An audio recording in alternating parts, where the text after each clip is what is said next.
Plane के जब बाहर, तब जैसे मेरा डोर टूटा ना, जब मैंने देखा ना, जब सन थोड़ा इधर पैर से मैं ट्राई कर सकता हूँ निकलने के लिए, मैंने ट्राई किया निकलने के लिए, तो फिर मैं निकल गया उधर, क्योंकि अपोजिट साइड पे था ना वो बिल्डिंग का, वो था ना दीवार, तो उधर से कोई शायद नहीं निकल सका होगा, उधर पूरा उधर ही क्रैश हुआ था। मैं जो जहाँ था वहीं थोड़ा प्लेस था, फिर भी मेरा पता नहीं मैं कैसे बचा हूँ, क्योंकि मेरे नजर के सामने ही सब दो एयर होस्टल वाले अंकल आंटी सब उधर ही।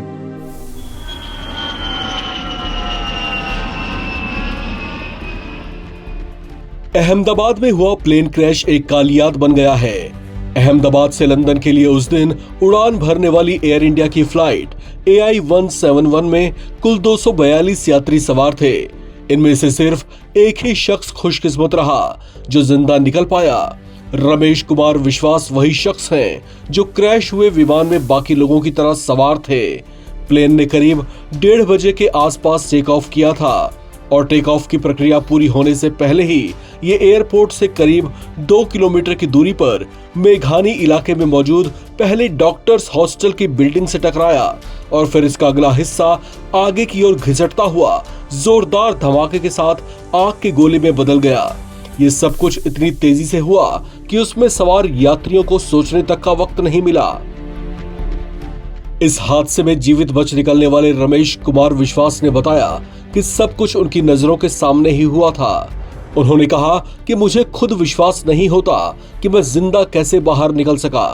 थोड़ी देर के लिए लगा कि मैं भी मरने ही वाला हूँ, लेकिन जब थोड़ी देर बाद मुझे लगा कि मैं बच गया तो मैंने निकलने की कोशिश की और अपनी सीट बेल्ट को निकाला और बाहर आ गया। मेरे सामने अंकल आंटी और एयर होस्टेस सभी मरे पड़े थे।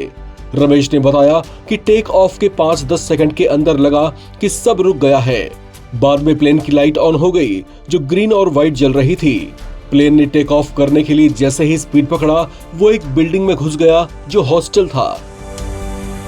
आपको बता दें कि इस हादसे के बाद रमेश विश्वास की 2 वीडियोस वायरल हो रही हैं, जिनमें से एक में वो एक कंपाउंड के गेट से बाहर निकलते दिखाई दे रहे हैं। चोट लगने के कारण वे ठीक से चल नहीं पा रहे, जबकि पास ही खड़े एक शख्स को वे जब बताते हैं कि वे प्लेन से निकल आए हैं तो वो उन्हें पास खड़ी एम्बुलेंस तक लेकर जाता हुआ दिखाई देता है।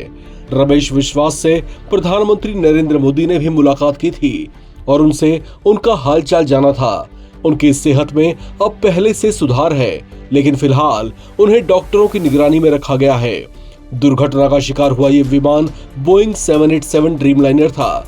ये 2011 से ही सर्विस में था और तब से लेकर अब तक ये पहली बार किसी बड़े हादसे का शिकार हुआ था। हादसे के बाद विमान का ब्लैक बॉक्स ढूंढ लिया गया है। ब्लैक बॉक्स विमान की उड़ान से जुड़ी सारी जानकारी रिकॉर्ड करता है और इससे जांच में सहयोग मिलेगा। इस खबर में फिलहाल इतना ही। बाकी अपडेट्स के लिए आप लगातार बने रहें और देखते रहें NBT ऑनलाइन।